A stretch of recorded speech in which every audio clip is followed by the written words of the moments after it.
pagi, siang, sore, malam. Jadi saya akan membahas tentang tema saya, yaitu pengaruh suhu lingkungan terhadap percepatan penguapan air dan dampaknya pada kualitas air. Jadi di sini saya bersama Messi, nanti yang edit Messi. Konsentrasi larutan memiliki hubungan terbalik dengan laju penguapan air. Laju penguapan air semakin tinggi konsentrasi zat terlarut seperti garam, maka laju penguapan airnya akan semakin lambat. Dampaknya, proses penguapan akan meninggalkan konsentrasi zat terlarut yang tersisa, sehingga berpotensi menurunkan kualitas air yang tertinggal. Kalau pengaruh konsentrasi larutan terhadap percepatan penguapan air itu menurunkan tekanan uap. Misalnya, zat terlarut yang tidak mudah menguap atau non-volatil menghalangi pergerakan molekul perlarut atau air untuk melepaskan diri dari fase cair menjadi uap. Hal ini menyebabkan penurunan tekanan uap larutan dibanding dengan pelarut murni.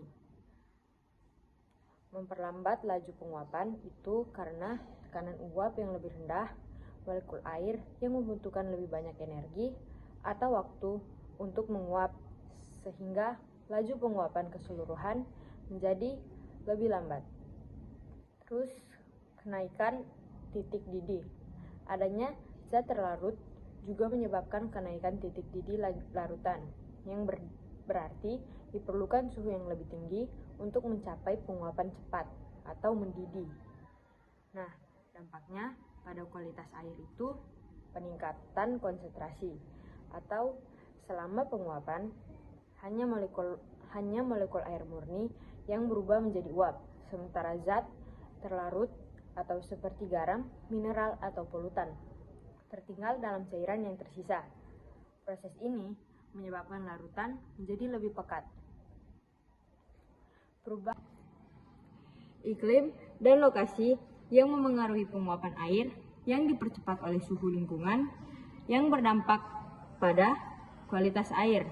Iklim yang lebih hangat meningkatkan penguapan, menyebabkan kekeringan atau hujan ekstrim.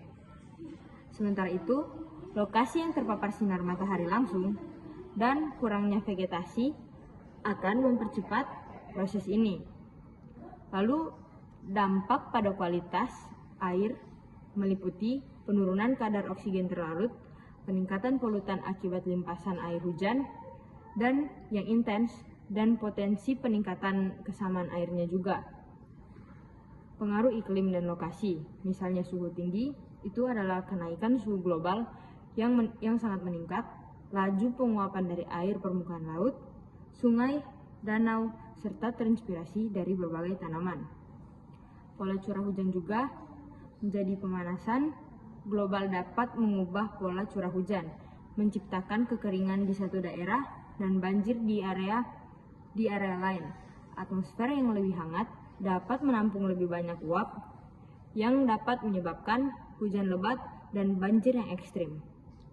Ketersediaan air juga merupakan peningkatan penguapan mengurangi jumlah air tawar di tanah dan permukaan. Sementara pola curah hujan juga yang tidak menentu memperburuk kekeringan dan banjir. Lokasi masuk di lokasi geografi. Beberapa lokasi atau wilayah mungkin mengalami peningkatan curah hujan, sementara wilayah lain seperti bagian tengah benua menjadi lebih kering karena pergeseran zona hujan. Dan tutupan lahan juga menjadi lokasi dengan tutupan vegetasi yang sedikit, seperti area yang mengalami kekeringan atau padang pasir cenderung mengalami tingkat penguapan yang lebih tinggi dan pengeringan. Perubahan wujud adalah perubahan fisika zat yang terjadi karena kalor atau energi panas, seperti mencair dari padat ke cair dan menguap dari cair ke gas yang memerlukan penyerapan kalor serta membeku, atau cair ke padat dan mengembun dari gas ke cair yang melepaskan kalor. Sementara itu, perpindahan kalor adalah transfer energi dari benda bersuhu tinggi ke benda bersuhu rendah.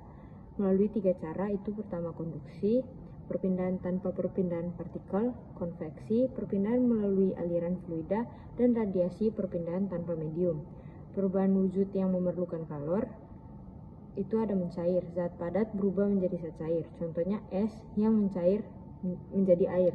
Penguapan itu zat cair berubah menjadi gas, contohnya air mendidih hingga menjadi uap. Menyublim zat padat langsung berubah menjadi gas, contohnya kapur barus yang lama-kelamaan habis di ruangan. Perubahan wujud yang melepas kalor, membeku.